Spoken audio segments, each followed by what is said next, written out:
நம்ம இதுக்கு முன்னாடி ஒரு ட்ராயிங்கில் வந்து எப்படி பிளான் பண்ணுறத வந்து சொல்லியிருந்தேன் பிளானிங்க்கு. இப்போ இது மாதிரி இன்னொரு ட்ராயிங் வந்து நான் உங்களுக்கு எக்ஸ்பிளைன் பண்ணுறேன். ஆக்சுவலாக இந்த ட்ராயிங்கை வச்சு உங்களுக்கு எப்படி படம் வரையணுங்கிறது உங்களுக்கு முன்னாடியே தெரியும். நான் ஆல்ரெடி நிறைய இதை எக்ஸ்பிளைன் பண்ணியிருக்கேன். இதை நீங்கள் ட்ரை பண்ணி பாருங்கள். இந்த இந்த வெப்சைட்லேருந்து தான் நான் டவுன்லோட் பண்ணேன். ஸோ வெப்சைட்டில் போனீங்கன்னா இந்த ட்ராயிங் கிடைக்கும். இந்த பிடிஎஃப் டவுன்லோட் பண்ணிவிட்டு இதை ட்ரா பண்ணி பாருங்கள். உங்களால் வரைய முடியலை அப்படின்னா சொல்லுங்கள், நான் எப்படி வரையணும்னு நான் சொல்கிறேன். இது வந்து வரைகிறது ரொம்ப சிம்பிள் தான். இதை மேனுஃபேக்சரிங் பண்ணணும் அப்படின்னா ஃபஸ்ட்டு வந்து இந்த ட்ராயிங்கை நீங்கள் அண்டர்ஸ்டாண்ட் பண்ணிக்கணும். இங்கே உங்களுக்கு உங்கள் ரெஃபரன்ஸ்க்காக ஐசோமெட்ரிக் வியூ கொடுத்துருக்காங்க. முன்னாடிலாம் ஐசோமெட்ரிக் வியூ கொடுக்க மாட்டாங்க. ஸோ இப்போ இருக்க ட்ராயிங்ஸ்லாம் ஐசோமெட்ரிக் வியூ உங்களுக்கு அடிஷ்னலாக வந்து கொடுக்குறாங்க. ஸோ இப்போ இந்த ஐசோமெட்ரிக் வியூவில் இதோட ஒரு இந்த டாப்லேருந்து பார்த்தீங்கன்னா என்ன தெரியுமோ அதை இங்கே கொடுத்துருக்காங்க. ஸோ இதோட ஃப்ரண்ட் வியூ இங்கே கொடுத்துருக்காங்க. ஸோ ஆக்சிலரி வியூ இங்கே வந்து இது மெயின் வியூ. ஆக்சுவலி என்னென்னா இது இங்கே டாப்பில் இந்த வியூ வந்து டாப்லேருந்து பார்க்குறது இங்கே கொடுத்துட்டாங்களா. ஸோ இதை ஃப்ரண்ட்டு பார்த்தீங்கன்னா இதை எப்படி அண்டர்ஸ்டாண்ட் பண்ணிக்கணும் அப்படின்னா, இந்த திக்னஸ் இருக்குது இல்லைங்களா, இந்த திக்னஸ் இந்த சைடு பார்த்து நீங்கள் வந்து பார்த்தீங்கன்னா இந்த மாதிரி 11 mm திக்னஸ் இருக்கும். இதில் இங்கே பார்த்தீங்கன்னா நார்மலாக எந்த ஆங்கிள் ப்ரொஜெக்ஷனுங்கிறத மென்ஷன் பண்ணியிருப்பாங்க ட்ராயிங்கில். இது வந்து உங்களுக்கு ட்ரைனிங்காக கொடுக்குறனால மென்ஷன் பண்ணலை. ஸோ இது வந்து ஒரு இந்த டைரக்ட் ஃபஸ்ட் ஆங்கிள் ப்ரொஜெக்ஷனாக இருக்குது. இப்போ ப்ரொஜெக்ஷன் மாதிரி எடுத்துக்கலாம். ஸோ இப்போ என்னென்னா இந்த சைடுலேருந்து பார்த்தீங்க அப்படின்னா இது திக்னஸ் தெரியும். ஸோ அதனால் திக்னஸ் தெரியுது. இந்த ஸ்லாட்டு இதுக்கு நேராக பார்த்தீங்கன்னா இந்த ஸ்லாட் வந்து இங்கேயும் ஆக்சுவலாக இது ஸ்லாட்டு, இந்த ஸ்லாட் வந்து இங்கே வந்திருக்கு. ஸோ இதுக்கு மேலே இங்கே ஒரு பள்ளம் இருக்குது. அது என்ன அப்படின்னு பார்த்தீங்கன்னா, இந்த சைடு ஒரு ஹோல்ஸ் இருக்குது. அந்த ஒரு ஸ்கொயர் ஷேப்பில் ஒரு பள்ளம் இருக்குது இல்லைங்களா. இது வந்து இந்த இடத்துல உங்களுக்கு தெரியுது. ஸோ இங்கேருந்து பார்த்தீங்கன்னா அது தெரியும். அதனால் இங்கே வந்திருக்கு. ஸோ அடுத்து பார்த்தீங்கன்னா இந்த எட்ஜு. ஸோ இந்த எட்ஜு இங்கே வந்திருக்கு. இந்த ஆர்க் முடிகிற இடம், இந்த பாயிண்ட்டு இந்த லைனில் வந்திருக்கு. ஸோ அடுத்து பார்த்திங்கன்னா இது இங்கே ஜாயிண்ட் ஆகிற இதில் ஒரு லைன் க்ரியேட் ஆகும். ஸோ அந்த லைன் தான் இது. இந்த சர்க்கிள் இருக்கு இல்லைங்களா, இந்த சர்க்கிள் வந்து இந்த ஹைட்டை விட அதிகமாக இருக்குது. ஸோ அதனால் இந்த சர்க்கிளோட டயாமீட்டர் வந்து இங்கே மேலே வரும். ஸோ மேலே வரும். ஸோ இந்த மாதிரி அதோட டாப் வந்து க்ளோஸ் ஆகிரும். இப்போ என்னென்னா இதில் இந்த சைடு ஒரு வியூ கொடுத்துருக்காங்க. இது சைடு வியூவா அப்படின்னு கேட்டால் இது சைடு வியூ கிடையாது. ஸோ நம்ம ஜென்ரலாக படிக்கும்போது சைடு வியூ இந்த சைடில் வரைவாங்க. ஸோ அதனால் நீங்கள் இது சைடு வியூன்னு நினச்சிக்கிட்டு நீங்கள் அண்டர்ஸ்டாண்ட் பண்ணிக்க வேண்டாம். இதில் உங்களுக்கு தெளிவாக போட்டிருக்காங்க செக்ஷன் வியூ ஏஏ. அதாவது நான் ஒரு பார்ட்டில் ஏதோ ஒரு இடத்துல நான் ஏஏன்னு சொல்லி கட் பண்ணியிருக்கேன். ஸோ அந்ததோட டீட்டெயில் வியூ தான் இது அப்படின்னு சொல்லி அவங்க வந்து கொடுத்துருக்காங்க. ஸோ அப்போ எங்கே ஏஏன்னு கட் பண்ணியிருக்காங்க அப்படின்னு நீங்கள் பார்க்கணும். ஸோ எங்கே கட் பண்ணியிருக்காங்க, இந்த இடத்துல கட் பண்ணி இங்கே வரைக்கும் கட் பண்ணி கொண்டு வந்திருக்காங்க. இதில் ஆரம்பருக்கு எந்த சைடு கொடுத்துருக்காங்க, இந்த சைடு கொடுத்துருக்காங்க. அப்போ நம்ம எந்த சைடு இருந்து பார்க்கணுன்னா, நம்ம இதை கட் பண்ணிவிட்டு இந்த பாட்டை தூக்கி போட்டு நம்ம இந்த டைரெக்ஷனில் நின்று பார்த்தா என்ன மாதிரி தெரியுமோ அதுதான் இங்கே வரைஞ்சிருப்பாங்க. ஸோ இதை அப்படியே வந்து இங்கே கொண்டு வந்திருப்பாங்க. ஸோ இதில் பார்த்திங்கன்னா என்னென்ன இருக்குது அப்படின்னா, இதில் தெரியாத இதெல்லாம் பார்த்திங்கன்னா இங்கே தெரியும். ஸோ இதில் வந்து டாப்பில் இங்கே வந்து ஒரு டெப்த் இருக்குது. ஸோ அந்த டெப்த்து 10 mm. ஸோ 10 mm டெப்த்துக்கு இந்த டாப்பில் இருக்க போர் வந்து 10 mm டெப்த்துக்கு இருக்குது. ஸோ அது போக இன்னரில் வந்து ஒரு ஹோல் இருக்குது. அந்த ஹோல் எவ்வளோ திக்னஸில் இருக்குதுன்னு பார்த்திங்கன்னா 5 mm திக்னஸில் இருக்குது. 30 டயா ஹோல் இருக்குது. ஸோ அது போக இந்த கீவே இருக்கு இல்லைங்களா, இந்த கீவே 5 mm வித் இங்கேயும் கொடுத்துட்டாங்க. ஸோ இங்கேயும் கொடுத்துற ரெண்டும் ஒன்று தான். ஸோ இந்த உள்ளுக்குள்ளே இருக்க இந்த இந்த ஒரு ரிலீவ் ஏரியா, ஸோ இந்த இது வந்து 5 mm. இதோட வித்து வந்து 20 mmன்னு கொடுத்துருக்காங்க. ஸோ இந்த சைடு கட் பண்ணும்போது ஆக்சுவலாக இங்கே ஒன்று, இங்கே ஒன்று, இங்கே ஒன்று, இங்கே ஒன்று, 4 இடத்துல இருக்குது. ஸோ இதை கட் பண்ணும்போது இதுதான் மெயினாக தெரியும். ஸோ அதனால் இங்கே வந்திருக்கு. இங்கே இருக்கிறது கொஞ்சமாக தெரியும், இது அகலமாக தெரியாது. ஏன்னா இது இவ்வளோ இந்த ஏரியாக்குள்ளே தான் இருக்குது. ஸோ அப்போ இந்த இதுலேருந்து இந்த ஏரியா இந்த அகலத்தில் தான் தெரியும். ஸோ அதனால தான் இந்த இடத்துல இப்படி இருக்குது, இந்த மாதிரி காமிச்சிருக்காங்க. ஸோ அடுத்து பார்த்திங்கன்னா ஐடியில் வந்து ஒரு போர் இருக்குது. ஸோ அந்த போர் வந்து 60 டயாமீட்டர் போரு. அது எவ்வளோ டெப்த்து அப்படிங்கிறது இங்கே கொடுக்கல. இதில் வந்து வேறு ஏதாவது இதில் கொடுத்துருப்பாங்க. ஸோ ஓகே, இது டோட்டல் லென்த்து கொடுத்துருக்காங்க. ஸோ இதெல்லாம் கொடுத்துருக்காங்க, நம்ம மைனஸ் பண்ணி கண்டுபிடிச்சிக்கலாம். ஸோ அடுத்து பார்த்திங்கன்னா இதோட ஹைட் கொடுத்துருக்காங்க. அதாவது இந்த 4 லெக் மாதிரி இருக்கு இல்லைங்களா, இதோட லெக்கோட ஹைட்டு வந்து இங்கே கொடுத்துருக்காங்க 35. அதாவது இந்த ஹைட்டு, இந்த லெக்கோட ஹைட்டு வந்து பேஸ்லேருந்து 35 mm. டோட்டல் ஹைட்டும் கொடுத்துருக்காங்க. அதாவது இந்த டயாமீட்டரோட டாப்லேருந்து இதோட பாட்டம் வந்து 39ன்னு கொடுத்துருக்காங்க. ஸோ அது போக இந்த வியூவில் பார்த்தீங்கன்னா இந்த ஹோல்லேருந்து இந்த ஸ்லாட்டுக்கு என்ன ஆங்கிள் ஒவ்வொன்றுலேயும் 45 டிகிரியில் வந்து இதுலேருந்து 45 டிகிரி இது ஈவனாக வரும். ஸோ அப்போ நார்மலாக பார்த்தீங்கன்னா 90 டிகிரியில் வரையணும். ஆனால் இதுக்கும் இடையில 45 டிகிரி இருக்கணும். ஸோ இந்த நாளும் இந்த நாளுக்காக 45 டிகிரி திரும்பி இருக்கணும். ஸோ ஒரு வியூவில் இதை கட் பண்ணி இந்த டயாமீட்டரோட டீட்டெயில்ஸ் கொடுக்கணும். அதுக்காக இதை கொடுத்துட்டாங்க. ஸோ இதுக்குள்ளார எப்படி இருக்குது அப்படிங்கிறத காட்டணுங்கிறக்காக செக்ஷன் சின்னு கட் பண்ணியிருக்காங்க.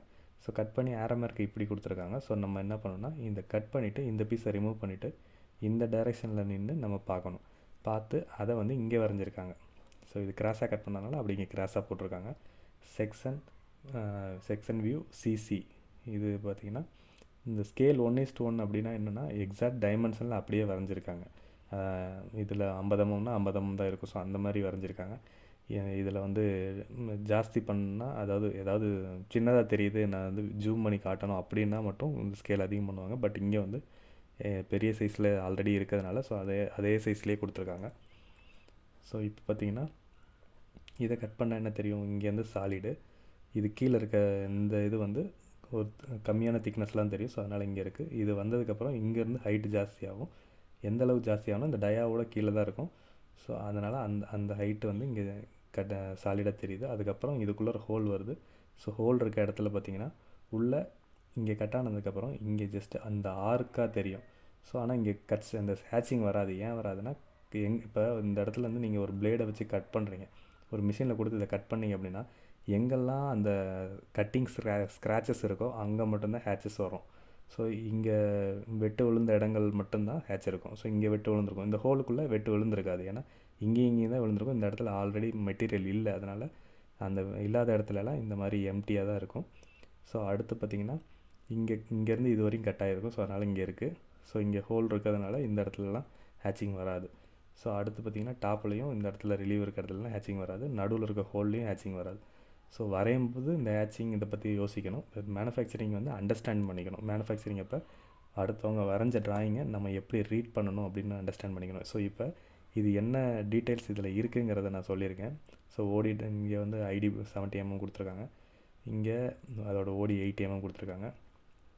இப்போ இதை எப்படி மேனுஃபேக்சரிங் பண்ணலாம் அப்படிங்கிறத நம்ம யோசிக்கணும்.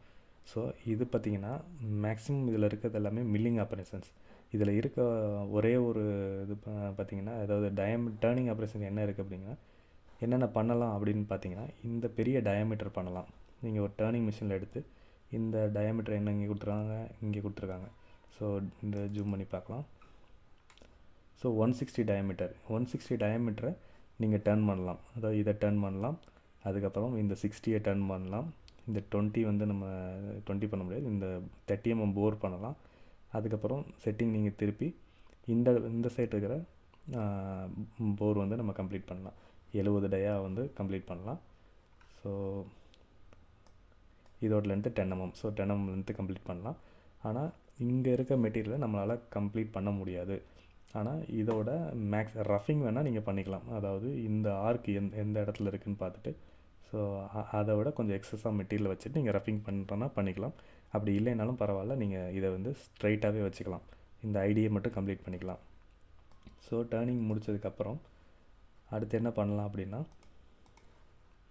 மில்லிங் பண்ணணும். மில்லிங் பண்ணும்போது ஸோ இந்த 4 ஸ்லாட்டை வந்து நீங்கள் ஈஸியாக மில் பண்ணிக்கலாம்.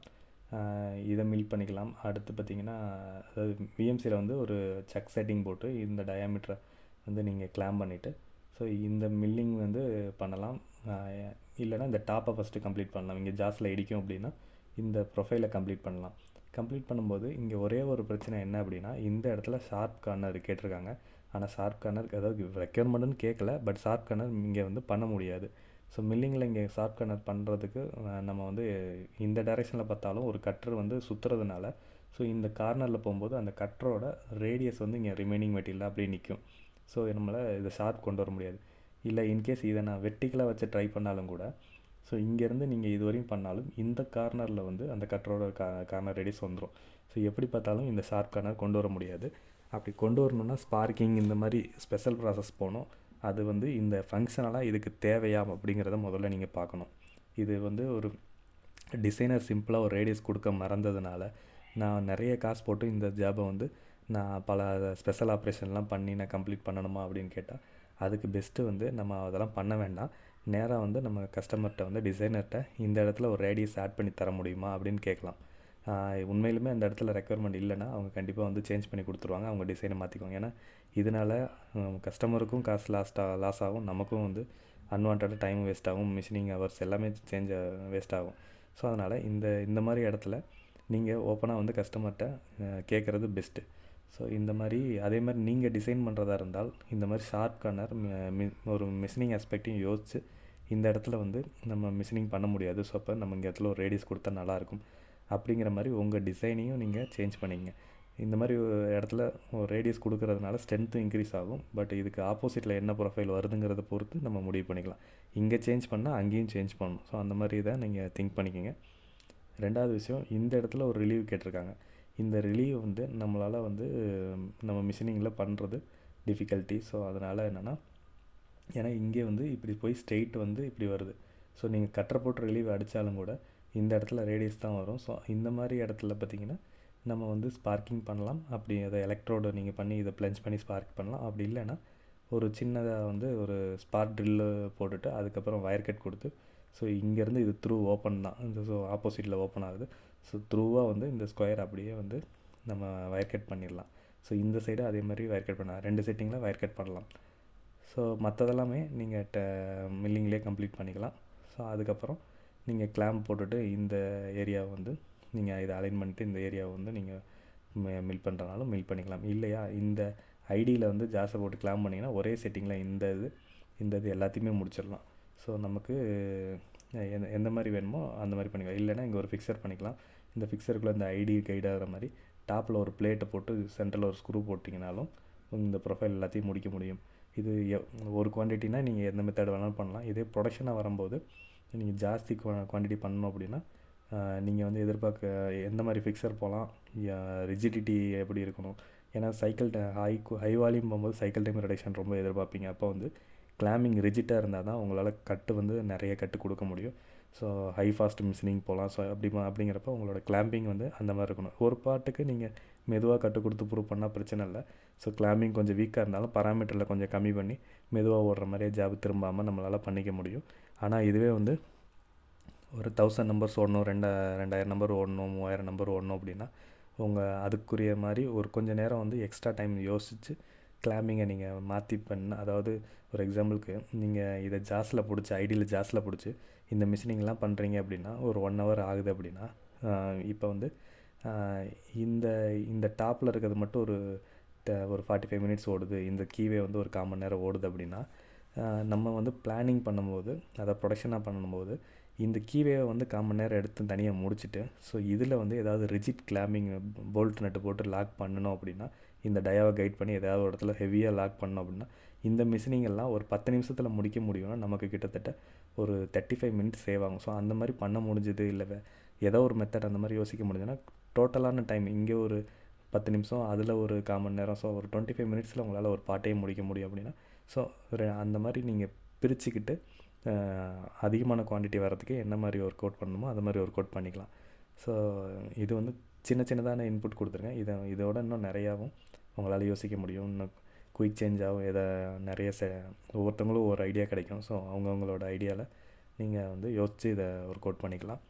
ஸோ இது ஒரு சின்ன இன்புட் கொடுத்துருக்கேன், அவ்வளோதான். இதை வந்து நீங்கள் டிசைன் ட்ரை பண்ணுங்கள் ஃபஸ்ட்டு, அதுக்கப்புறம் ப்ரோக்ராம் ட்ரை பண்ணுங்கள். ஆக்சுவலாக ப்ரோக்ராம் நான் இதை வந்து சொல்லணுன்னா என்னோடய பிசி கொஞ்சம் ஸ்லோ. ஸோ அதனால் என்னால் கம்யூனிகேட் பண்ண முடியல. நான் பிசி சேஞ்ச் பண்ணதுக்கப்புறம் உங்களுக்கு ப்ரோக்ராம்லாம் வந்து எப்படிங்கிறத நாங்கள் கைட் பண்ணுறேன். ஸோ இப்போதைக்கு நீங்கள் டிசைன் வரைஞ்சி பாருங்கள். இது வரைய முடியல, ஏதாவது டிஃபிகல்ட்டி இருந்தால் சொல்லுங்கள், நான் வரைஞ்சி காமிக்கிறேன். Okay, thank you.